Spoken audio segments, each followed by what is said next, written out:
किसान भाइयों नमस्कार।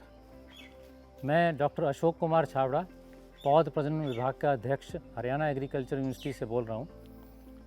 हमारे जो विभाग में 8 अनुभाग हैं, तो आज हम आपको, क्योंकि किसान मेला इस बार जो है जैसे नॉर्मल तौर पे हुआ करता वैसे नहीं हो रहा, सब कुछ जो है आपका कंप्यूटर माध्यम से या आपके मोबाइल के माध्यम से आपको नज़र आएगा। तो हम कोशिश हमारी पूरी रहेगी कि हम आपको जितनी अधिक से अधिक जानकारी दे सकें वो आपको दें, ताकि आपको इस चीज़ की कमी महसूस ना हो कि आप लोग खुद यहाँ पर नहीं आए। सबसे पहले बताना चाहूँगा कि यहाँ पे हमारे कितने अनुभाग हैं, कौन कौन से अनुभाग हैं। हमारा कपास अनुभाग है, हमारा गेहूँ अनुभाग है जिसमें बारले भी जौ भी आता है, हमारा औषधि विभाग है, दलहन विभाग है, तिलहन विभाग है और कपास नरमा विभाग है। तो आज जो आपको इस समय जो फसलें जो हमारी खरीफ की खेत में खड़ी हैं, उनको तो हम रूबरू करवाएंगे आपको उनके वैज्ञानिकों से, उनके जो विशेषज्ञ हैं आपको उसके बारे में बताएंगे। जिस स्टेज पे क्रॉप खड़ी है उसके बाद आपने क्या सावधानियां लेनी है, क्या आपने उसमें करना है, किस प्रकार की क्रियाएं करनी हैं, वो आपको समझाएंगे। और बाकी जो फसलें रबी में आने वाली हैं उनका हम कोशिश करेंगे कि आपको किसी और माध्यम से, जैसे चार्ट के माध्यम से या स्टॉल के माध्यम से या किसी और माध्यम से आपको जितना हो सके अच्छे प्रकार से समझा सकें। अब जैसे मैं इस समय औषधि विभाग में खड़ा हूँ, ये औषधि विभाग है। अब यहाँ पे जो है लगभग 100 से 200 किस्म की पौधे लगे हुए हैं जिनकी औषधि वैल्यू बहुत ज़्यादा है। और आपको जो हमारे औषधि विशेषज्ञ हैं उन्होंने बताया भी होगा या बताएंगे आगे आपको कि ये ज़रूरी नहीं कि आपको सब औषधीय पौधे आप लगाएं, आपको कम से कम वो पौधे घर में लगाएं जो आपकी ज़रूरत पूरा कर सकें। डिटेल में आपको वही बताएंगे। जैसे कपास में एक नई जो तकनीक आ रही है जिसको हम ड्रिप इरीगेशन बोलते हैं, उसके बारे में भी आपको डॉक्टर करमल बताएंगे हमारे। और हो सकता है आगे हर किसान पानी बचाने के लिए अपना ड्रिप इरीगेशन ही करे। लगभग 250 वैरायटीज़ क्रॉप्स की हम बना चुके हैं। इन 250 वैरायटी के अंदर वो वैरायटी भी हैं जो पिछले साल भी हमारी 6-7 वैरायटी नई आई हैं। अब जब भी कोई नई वैरायटी आती है उसकी पहली वैरायटी से किस्म से कुछ ना कुछ गुणवत्ता अधिक होती है। किसी में रोग रोधी क्षमता होती है, किसी में पैदावार अधिक होती है।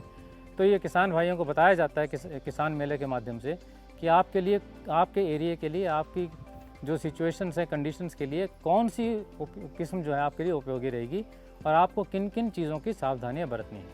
तो आपको अब एक एक करके हर क्रॉप विभाग के जो अनुभाग के अध्यक्ष हैं उनसे हम आपसे बात करवाएंगे और वो आपको उचित जानकारी देंगे। हाँ किसान भाइयों, मैं आपको यहाँ पे एक बात पे जोर देना चाहूँगा कि हमारा जो विभाग है वो जो वैरायटीज़ बनाता है, नई नई किस्म बनाता है, वो क्यों बनाता है। अब आप सोचेंगे कि एक वैरायटी बहुत अच्छी चली आ रही है पिछले 30 साल से, उसको बदलने की क्या ज़रूरत है। अब समय के साथ क्या होता है कि जो उसमें रोग रोधी क्षमता होती है वो कम हो जाती है, किसी कारण से उसकी रोग रोधी क्षमता टूट भी जाती है।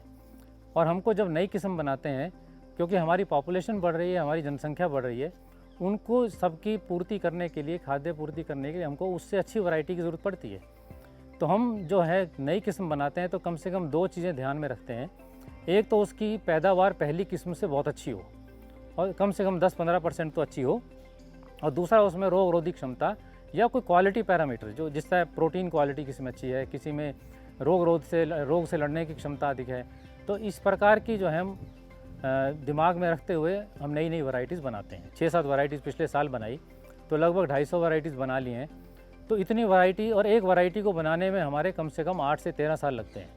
तो अगर इतने साल लगते हैं तो एक जो वैज्ञानिक है उसकी जो है 30 साल की जो सर्विस के बाद तो रिटायर हो जाता है। इसका मतलब वो तीन वैरायटी से ऊपर, 2 वैरायटी से ऊपर नहीं निकाल सकता। तो हमने इतनी वैरायटीज़ कैसे निकाली।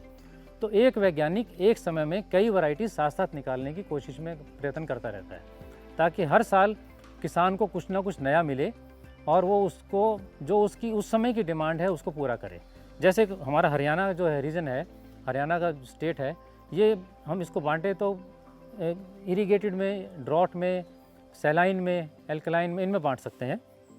तो हमारी जो हर वैरायटी है, किसान को इस चीज़ का बहुत ख्याल रखना है कि वो वैरायटी किस कंडीशन के लिए हमने उसको बनाया है और उस वैरायटी को उसी कंडीशन में लेके जाएं। ये नहीं कि भेड़ चाल की तरह एक वैरायटी एक किसान ने ले ली तो सब वैरायटीज़ वही लेते रहेंगे। हर कंडीशन के लिए हमारी वैरायटी अलग है। और जैसे वीट के अंदर हम आपको बताना चाहूँगा कि हम एक एस्टिवम वीट बोलते हैं, एक ड्यूरम वीट बोलते हैं। अब किसी ने अगर चपाती के लिए लगानी तो हम सारी एस्टिवम की किस्में लगाते हैं, उसमें, और जो अगर हमने कहीं बेकरी के यानी कि बिस्किट विस्किट लगाने हैं फैक्ट्री के लिए, उसके लिए ड्यूरम की वैरायटीज़ हम कहते हैं। तो इन चीज़ों का दिमाग में रखते हुए किसान को अपनी वैरायटी का चयन करना चाहिए। धन्यवाद।